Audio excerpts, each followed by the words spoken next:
Hello, everybody, and welcome to the Purpose Up podcast. Today, I am very excited to have with me Dr. Libby Darnell. Welcome, Libby.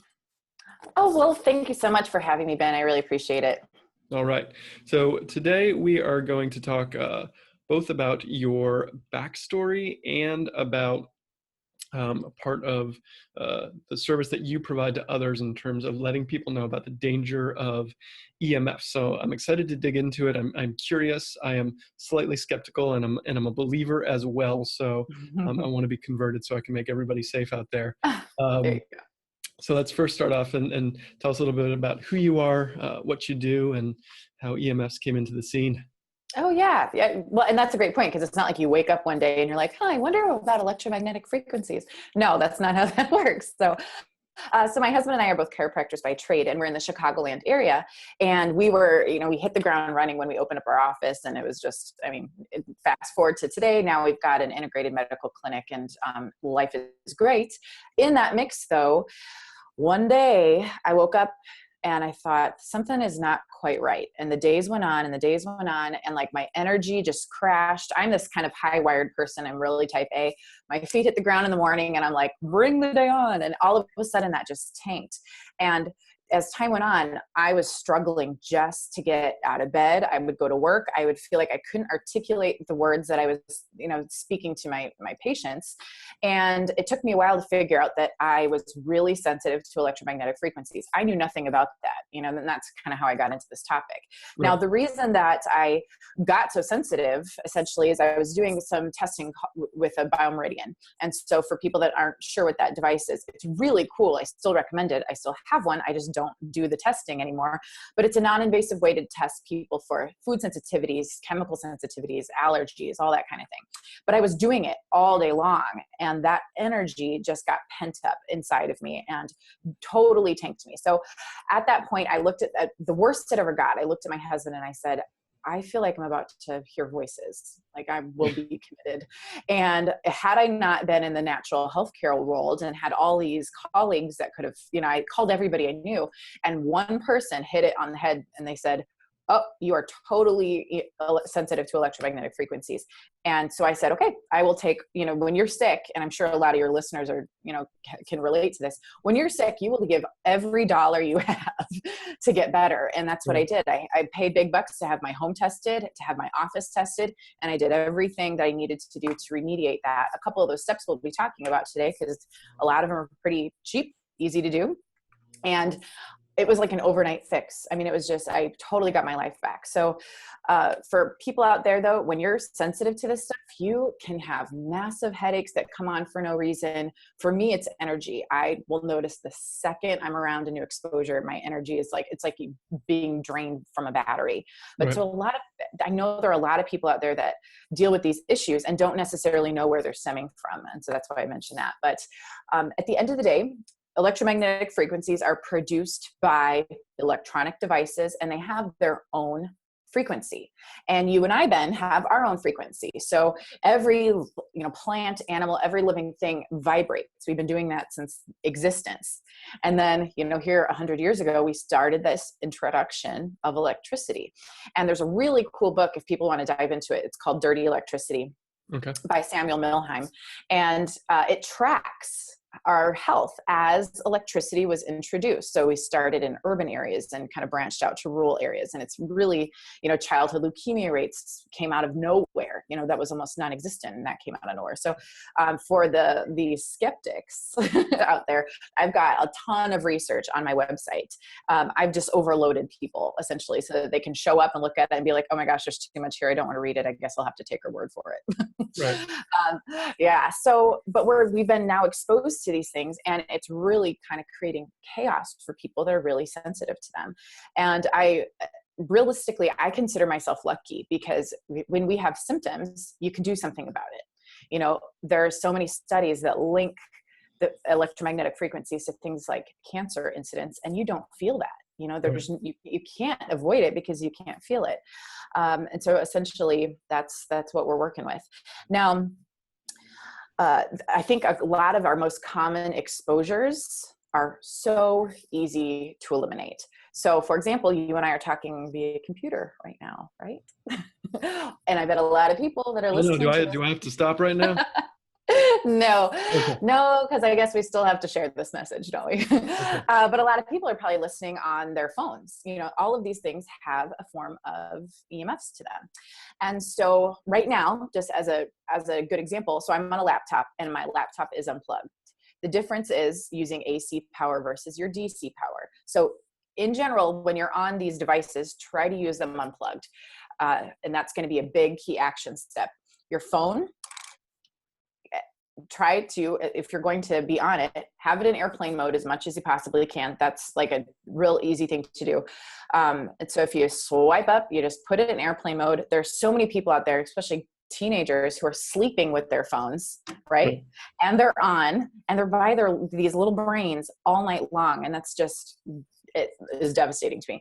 So there's a lot of meters out there that you can buy if you wanted to. And I've got some action steps that I'm providing with all of your listeners where you can get some really good meters if they wanted to dive into that. Right. But at the end of the day, even if you're not sensitive, eliminating some of your exposures, reducing your exposures is going to be huge for your health, huge for your happiness. It's so important for your energy. So things like keeping your phone in airplane mode, making sure that if you're going to be on it, try to have it on speaker. Okay. And just hold, that is going to be a big one. You can tell I'm on wired earphones right now. So I will talk on my phone a lot as well. I just happened to listen to a building biologist who is, as far as EMF inspections go, we have a lot of those in America, and she's an Australia expert. And that was her biggest takeaway to her audience was saying, hey, if your kid is on this phone, the amount of radiation penetrating their brain is so extensive that it can, change the outcome of their life. So for my child, and now you have a 5-month-old, so this is going to be important. My child, who's 2, he knows he's not even allowed to go near my phone. And if he ever wants it, he's like, airplane, which I think is adorable. But those are going to be 2 big things that people can do: airplane mode and keep them away from you as much as possible.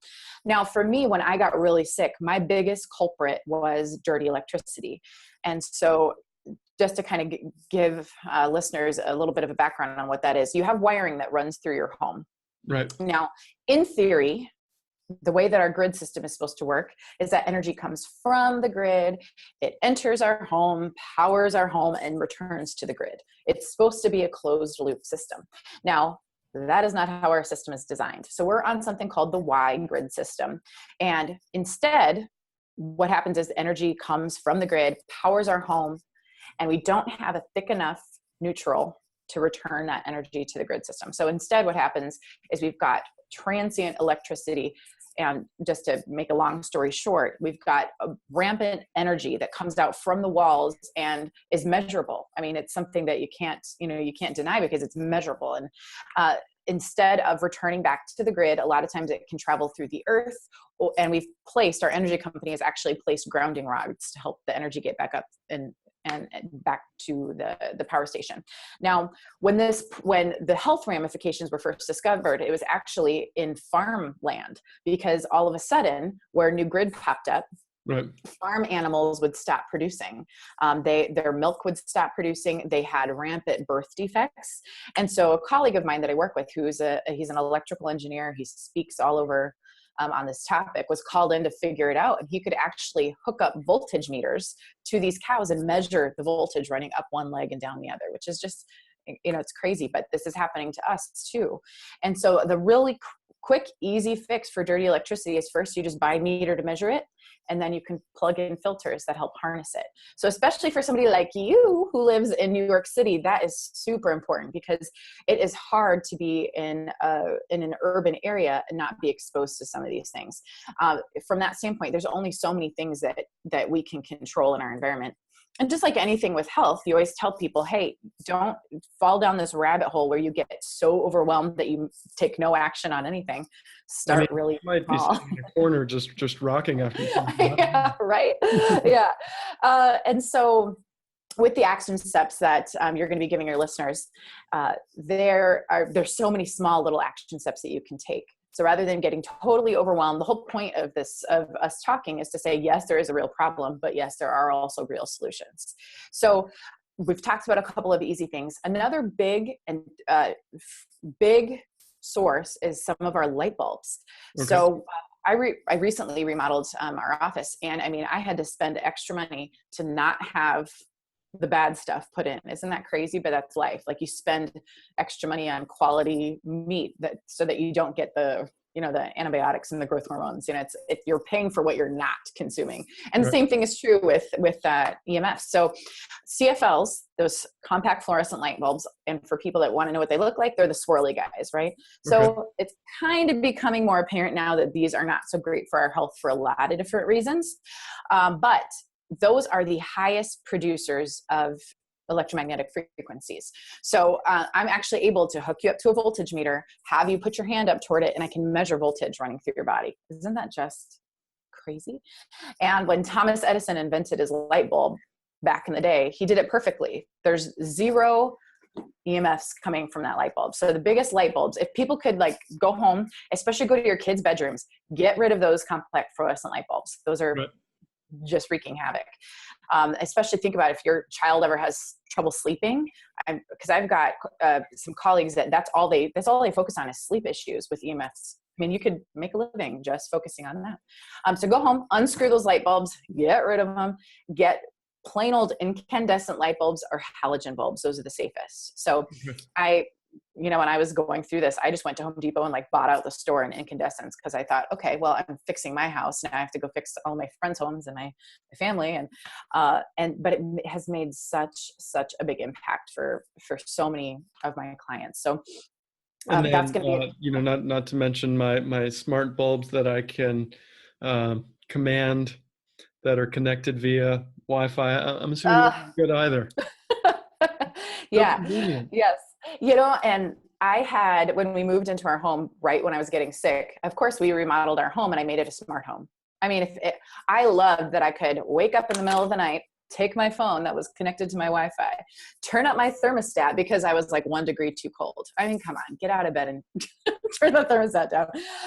But yeah, that is exactly a problem. So if you can even just visualize, your wireless is a signal that's constantly being transmitted through your home all day long.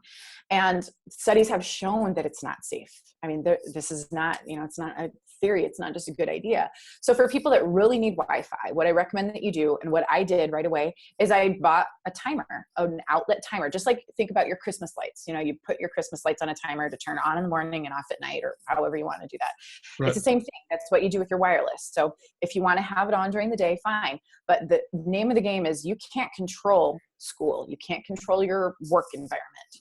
So come home and be able to fully heal at night, be able to rest, give your children the chance to just totally disengage from all that stuff. So having your Wi-Fi off is so important. And so, yeah, your smart bulbs, your smart thermostats, my fridge was smart. I mean, all this stuff. And I just simply went to Home Depot, swapped it out for the cheap old school stuff. And, that's how I operate. And when I travel now, so I'm getting ready to go to a summit this weekend, and I travel with my dirty electricity filters, and I make sure that I'm loaded up on antioxidants. And I could elaborate on that, but essentially what happens is when we're exposed to this stuff, it creates oxidative stress in our body. You need antioxidants to help quench that. And so I load up on that stuff.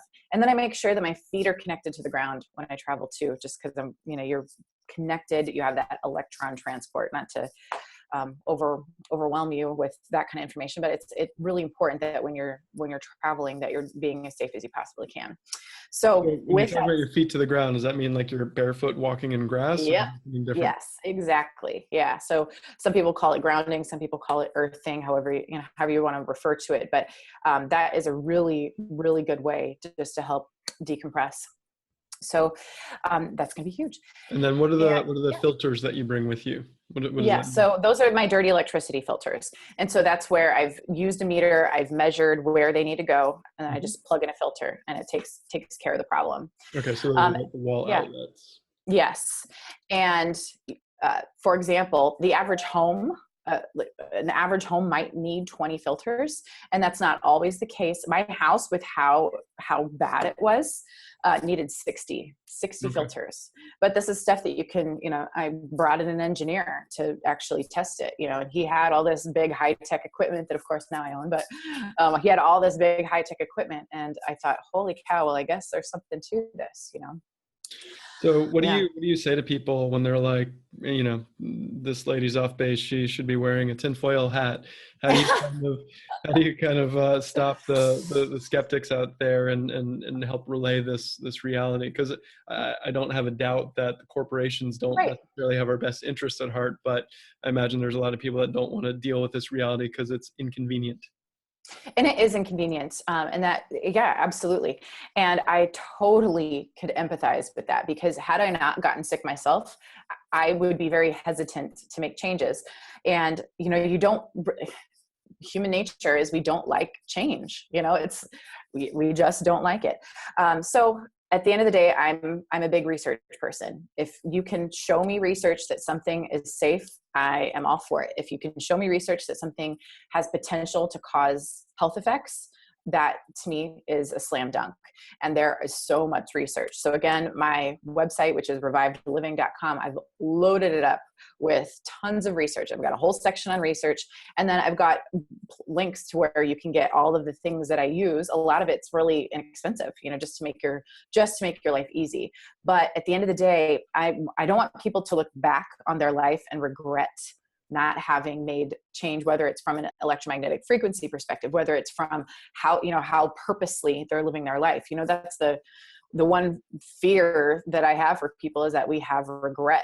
And that's just not, it's just not a way that we want people to be living their lives. So, with that said, I've got a couple of really interesting stories about this kind of stuff, because smart meters, are kind of sweeping the nation right now, the introduction of smart meters. And that's something that, again, And you can measure. For those of those that don't know what Yeah. a smart meter is, what is a smart meter? Yeah. So smart meters are something that are attached to your home and or work environment. And it is a way to wirelessly measure your energy usage in your home, and gas usage and water usage. And so those have been slowly introduced around. Now, the reason that they do that is so that you don't have to physically pay someone to come read your meters, right? So this was introduced in our area in Chicagoland last year. Now, there's a lot of places where you can opt out of these. So quick action step is, if you have one, call and opt out and have them switch it to an analog meter. A lot of us still have that right. And keep in mind, you do not own the meter. You own the space around the meter. You own your home. You can't physically touch that meter because they own it. However, they have to disclose that they're installing these. And I received notification at home, opted out right away, posted a sign. I'm just like, let's just pretend that that they're not going to listen to me. And I posted a sign saying, do not install. I did the same thing for my office. And lucky enough, my basement flooded. I called my parents. They came in while I was working to fix my basement at that point. And I'm really grateful that happened, because at that point, ComEd still came on my property to install a smart meter, and my mom had to physically chase them off of our property. Isn't that just crazy? And she's like, no, she opted out. I know she opted out. And they're like, oh, we don't have any record of that. And she's like, well, you can see there's a sign right here too, do not install. And of course they just, they left. But I'd done the same thing at my office, right? So Christmas comes around, I go on vacation, I come back. That day I came back, I'm like, something is up. And I started getting this low grade headache, which is my big giveaway. And I walked around my office like a crazy person. I'm like, did somebody, what is happening? Did my neighbors ramp up their Wi-Fi or something? What's going on? And then it dawned on me, and I called our energy company and I said, I opted out. Did you guys install a smart meter? Right. I opted out. And this woman on the phone, she takes like 30 seconds. She comes back and she says, I'm so sorry. We installed 6. I'm like, oh my gosh. So that got me on this surge to find a way, because she apologized and said, I can't come uninstall them for a month. And I thought, well, I can't not work for a month. I can't be here. I had to leave that, I just left right away. But then that got me on a kick to try to find a way to shield this stuff. So for people that can't opt out, how can we at least lessen the blow that those meters can have on us? Because I'll tell you, if I had a nickel for every time a client or a listener got in touch with me and said, oh my gosh, this meter is right by my headboard, right on the other side of my house. And the second I moved in, stopped sleeping well, and have spent all this money on sleep studies.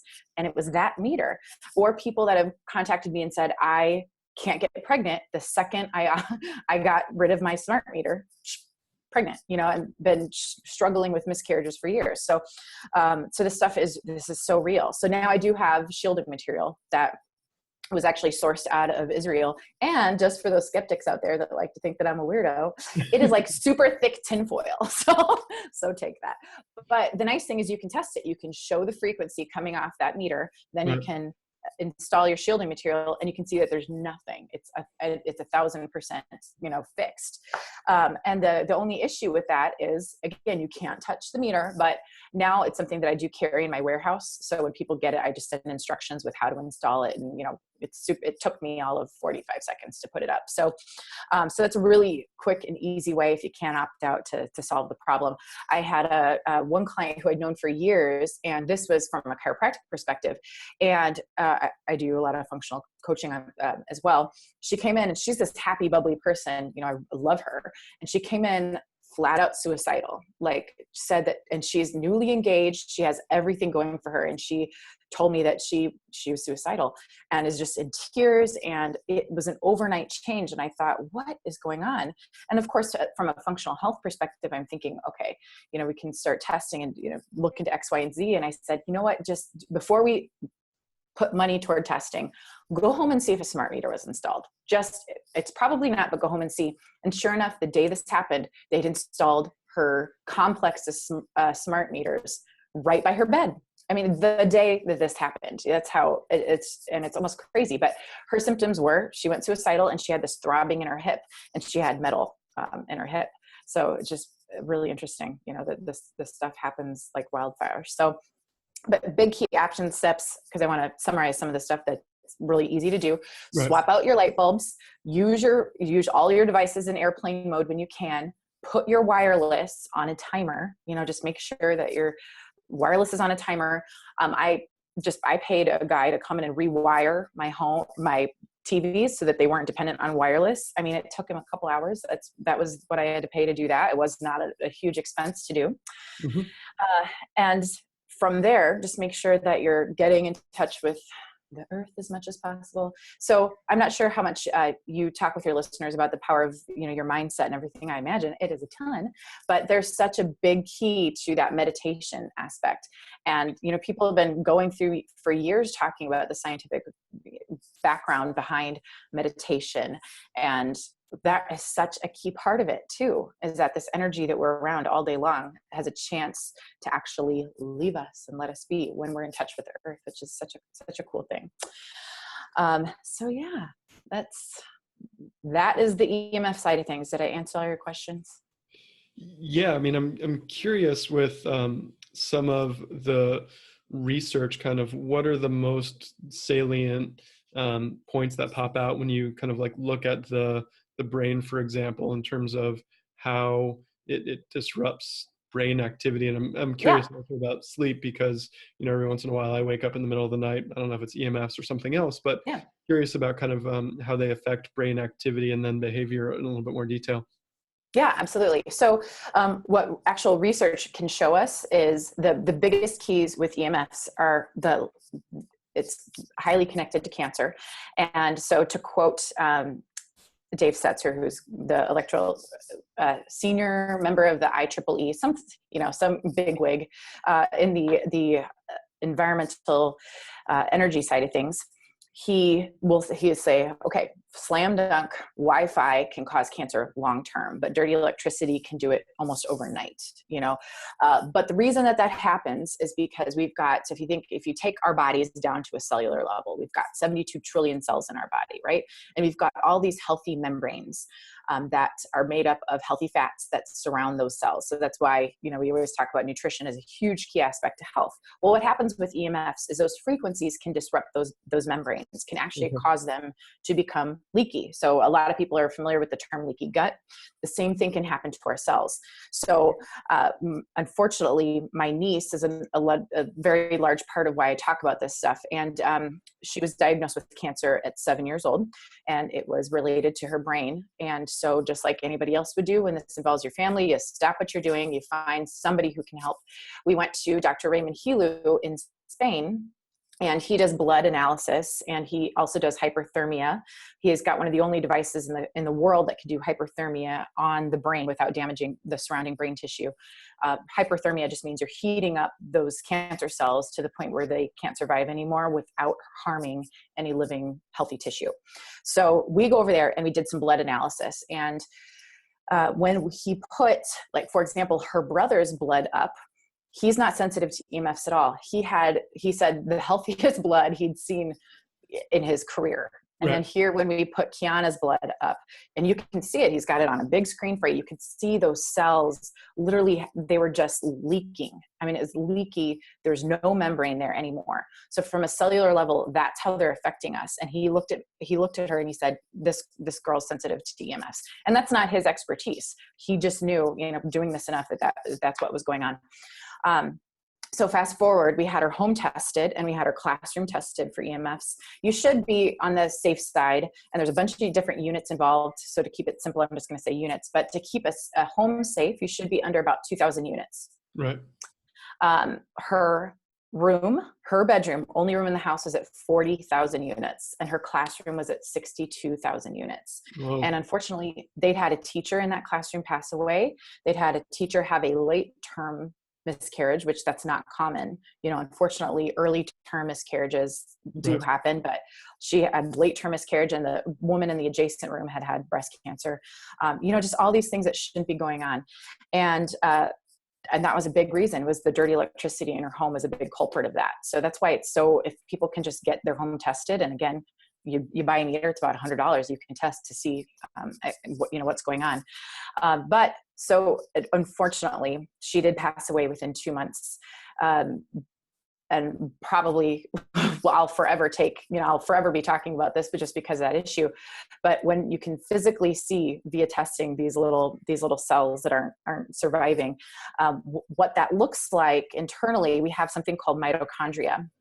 And mitochondria are the powerhouses of your cells. They actually have their own membrane. They're responsible for producing energy. That's why they're called our powerhouse. They produce ATP that's involved in DNA synthesis, making you who you are. And EMFs will damage that cellular membrane and actually disrupt the formation of ATP, which in an end result, it can actually alter how our DNA is replicated, which is just, if you think about that, it's so far reaching. And that's why people that are really, really sensitive to EMFs have such different types of symptoms. And you can all boil it down and find it, but you can have somebody that they can't, I've got clients that they could not even touch a phone. Their entire hand will start tingling, or they'll get massive headaches, or like me, they're just energy wrecks. But that's why this is such a complex topic, because it can affect everything about who you are. Do we know what percentage of the population are sensitive, or is it kind of like a spectrum? Yes. So about 10% of people are very sensitive, and about a third of the population can have some low-level symptoms. But you can get tested to see if you're one of those people. And so again, you can always contact me through Revive Living, and I can help you accomplish that. And it's not a expensive thing to do. But yeah, so we're talking about a third of the population. So my heart goes out to these kids who are having behavioral issues, because they're not sleeping well at night. They're exposed to the stuff that can make you feel crazy. I felt like a crazy person. My whole personality had changed, it was just, and so they are, some of these kids are then medicated because they're not performing in school the way that they should be, because they're not sleeping well. And they've got all these Chromebooks, that all these kids are walking around with these little electronic devices in schools nowadays. And then they come home at night and maybe they're sleeping next to a smart meter and their wireless is transmitted constantly. And then we wonder why they're not becoming contributing members of society, and we blame the child, or we blame the parents, or the parents blame themselves. And this can have such a big impact on us. So, and that's something that I'm going through right now. I have a 2-year-old, and he lives his life a little differently than the average 2-year-old. He doesn't know it. He has no idea, but he has awesome nutrition. The only time he's ever had to go to a doctor is to have a form signed. He doesn't have to do any of that. And here he's starting preschool now. And of course we had to meet with him and say, hey, we're going to just come around and do some testing, since he's going to be in this classroom, and we'll pay for it. We'll pay to get filters in, and here's all of his medical forms, and and we're starting that process now. And it's like, but at the end of the day, he lost a cousin to this issue. I'm not messing with this. I'm not going to look back and ever have regret that, that I didn't do everything that I could to raise my child in the healthiest way possible. And not everybody out there needs to go to that extreme, of course. Right. Start with putting your Wi-Fi on a timer. Pretty simple. All right. Awesome. I'm a little bit more scared and a little bit more informed, but that anxiety is a signal to look into this more. So so we talked about the Wi-Fi and the timer and the airplane mode. If somebody does want to do that initial testing, you've got links on your site. What does that testing look like? Does everyone get like a meter in their home? Like if they're not in your area, what does that look like? Yeah. So actually what I have you do is it's a virtual health test. And there's a couple of different ways to do it. One is through the BioMeridian, one is through the Nest Health system. And so you and I have some colleagues that are Nest Health practitioners, but those are 2 different ways that you can do that testing virtually. And so essentially we just mail you a device, you use it, you mail it back, we get the information, and you get a big old report. And it has a lot more to do with your health than just the EMF piece too, but that is a great way to get tested. Now, all of these action steps are on my website, but if you, I've tried to help the flow of information rather than overwhelming people. Right. I've provided it in a way where you can take small daily action steps rather than getting overwhelmed. And so to get access to that, you go to revivedliving.com/EMF. So just my website, revivedliving.com/EMF. You get your action steps sent right to you. And then you're going to get instructions on, if you want to get testing done, how you can do that. If you want to do a virtual home inspection to test your home, which I recommend for people if they're having somebody with health issues, especially. Right. So for example, you and I, before we started recording, I'm working with a client right now in downtown Chicago, who she had her home tested and is having to take some major steps to help get that remedied, but she had to do it for her daughter.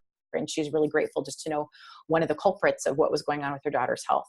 And so, but again, you can do some of those cheap, easy things, and I'm giving them to you. So start small and just stay steady with it, just like everything else in life, start small. Awesome. Well, really appreciate you sharing your expertise with us, and I hope this helps some listeners in the audience wake up to these potential dangers, and then helps people figure out some confusing health issues that they've been having. So really appreciate you making time for us. Oh yeah, thanks for having me. Thanks for bringing this topic to your listeners. All right, it's my pleasure. Well, I look forward to connecting with you soon, and I'll have all these links in the show notes, and thank you guys all for listening. Thank you so much for listening to this episode of Purpose Up with me, Ben Stein. Please subscribe here on YouTube so you can be updated on when the latest episodes come out, as well on Apple, Spotify, or wherever else you consume podcasts. And since you're still sticking around, I've got a special free gift for you. Just go to purposeup.com/free gift, or click this link here to get book recommendations from me, a guided meditation, as well as a book I wrote on how to live your life more purposefully. Thank you so much for spending time with me. I really appreciate it and you.